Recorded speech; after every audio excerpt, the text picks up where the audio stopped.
Hammurabi, king of Babylon, lived between 1792 to 1750 BCE. He wrote us a letter expressing the relationship he had with the Anunnaki god that was ruling the earth at that time. This helps us to see when the power of the earth was given to Marduk, the almighty god of Babylon. This was done before the gods left the earth. Remember the God of Israel saying, he was the only God. He was the power then. But years later he was killed in his temple, where Xerxes found his coffin that was under the rubble of his cratered temple. So on to Hammurabi. The Code of Hammurabi. Translated by L.W. King. When Anu the Sublime, king of the Anunnaki, and Bel, the Lord of heaven and earth, who decreed the fate of the land, assigned to Marduk, the overruling son of Ea, god of righteousness, dominion over earthly man, and made him great among the Agigi, they called Babylon by his illustrious name, made it great on earth, and founded an everlasting kingdom in it, whose foundations are laid so solidly as those of heaven and earth. Then Anu and Bel called by name me, Hammurabi, the exalted prince, who feared God, to bring about the rule of righteousness in the land, to destroy the wicked and the evildoers, so that the strong should not harm the weak,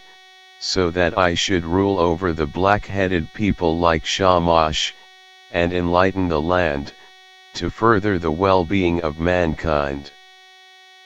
Hammurabi, the prince, called of Bel am I, making riches and increase, enriching Nippur and Durilu beyond compare, sublime patron of Ekur, who re-established Eridu and purified the worship of Eopsu, who conquered the four quarters of the world, made great the name of Babylon, rejoiced the heart of Marduk, his lord, who daily pays his devotions in Sagal, the royal scion whom sin made, who enriched Ur, the humble, the reverent, who brings wealth to Gish-Shurgal, the white king, heard of Shamash, the mighty, who again laid the foundations of Sippara, who clothed the gravestones of Makut with green, who made Ebubbar great, which is like the heavens, the warrior who guarded Larsa and renewed Ebubbar, with Shamash as his helper, the Lord who granted new life to Uruk, who brought plenteous water to its inhabitants, raised the head of Eanna, and perfected the beauty of Anu and Nana, shield of the land, who reunited the scattered inhabitants of Izan, who richly endowed Egalmok, the protecting king of the city, brother of the god Zamama, who firmly founded the farms of Kish, crowned Emet-Ersag with glory, redoubled the great holy treasures of Nana, managed the temple of Harsag-Kalama, the grave of the enemy, whose help brought about the victory, who increased the power of Kutha, made all glorious in Eshidlam, the black steer, who gored the enemy, beloved of the god Nebo, who rejoiced the inhabitants of Borsippa, the sublime, who is indefatigable for Izida, the divine king of the city, the white, wise, who broadened the fields of Dilbat, who heaped up the harvests for Urush, the mighty, the Lord to whom come scepter and crown, with which he clothes himself, the elect of Mama, who fixed the temple bounds of Kesh, who made rich the holy feasts of Nintu, the provident, solicitous, who provided food and drink for Lagish and Gursu, who provided large sacrificial offerings for the temple of Ning-Ursu, who captured the enemy, the elect of the oracle who fulfilled the prediction of Halab, who rejoiced the heart of Anunit, the pure prince, whose prayer is accepted by Adad, who satisfied the heart of Adad, the warrior, in Karkar, who restored the vessels for worship in Eud Galgal, the king who granted life to the city of Adab, the guide of Emach, the princely king of the city, the irresistible warrior, who granted life to the inhabitants of Mishkan's Habri, and brought abundance to the temple of Shidlam, the white, potent, who penetrated the secret cave of the bandits, saved the inhabitants of Malka from misfortune, and fixed their home fast in wealth, who established pure sacrificial gifts for Ea and Damgalnun-Na, who made his kingdom everlastingly great, the princely king of the city,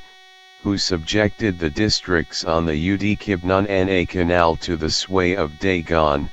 his creator, who spared the inhabitants of Mara and Tudal, the sublime prince,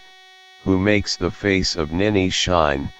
who presents holy meals to the divinity of Nineziu, who cared for its inhabitants in their need, provided a portion for them in Babylon in peace, the shepherd of the oppressed and of the slaves,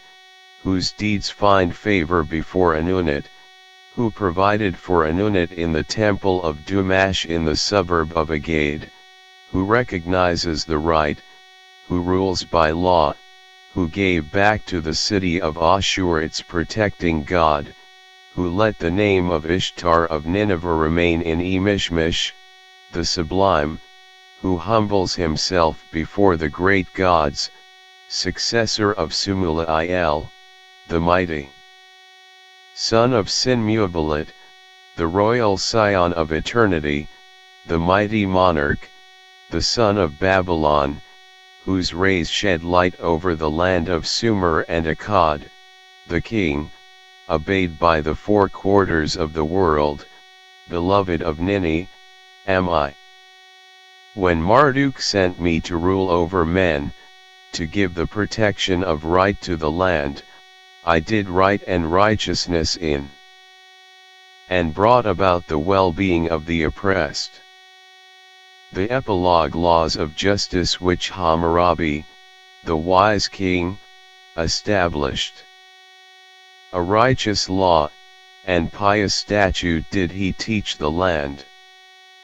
Hammurabi, the protecting king am I. I have not withdrawn myself from the men, whom Bel gave to me, the rule over whom Marduk gave to me. I was not negligent, but I made them a peaceful abiding place. I expounded all great difficulties, I made the light shine upon them. With the mighty weapons which Zamama and Ishtar entrusted to me, with the keen vision with which Ea endowed me, with the wisdom that Marduk gave me, I have uprooted the enemy above and below, in north and south, subdued the earth, brought prosperity to the land, guaranteed security to the inhabitants in their homes, a disturber was not permitted. The great gods have called me, I am the salvation-bearing shepherd, whose staff is straight, the good shadow that is spread over my city. On my breast I cherish the inhabitants of the land of Sumer and Akkad, in my shelter I have let them repose in peace, in my deep wisdom have I enclosed them. That the strong might not injure the weak, in order to protect the widows and orphans, I have in Babylon the city where Anu and Bel raise high their head, in Esagil, the temple, whose foundations stand firm as heaven and earth, in order to bespeak justice in the land, to settle all disputes, and heal all injuries, set up these my precious words, written upon my memorial stone, before the image of me, as King of righteousness. The King who rules among the kings of the cities am I. My words are well considered, there is no wisdom like unto mine. By the command of Shamash, the great judge of heaven and earth, let righteousness go forth in the land, by the order of Marduk, my lord, let no destruction befall my monument. In Esagil, which I love, let my name be ever repeated, let the oppressed, who has a case at law, come and stand before this my image as King of righteousness, let him read the inscription, and understand my precious words, the inscription will explain his case to him, he will find out what is just, and his heart will be glad, so that he will say,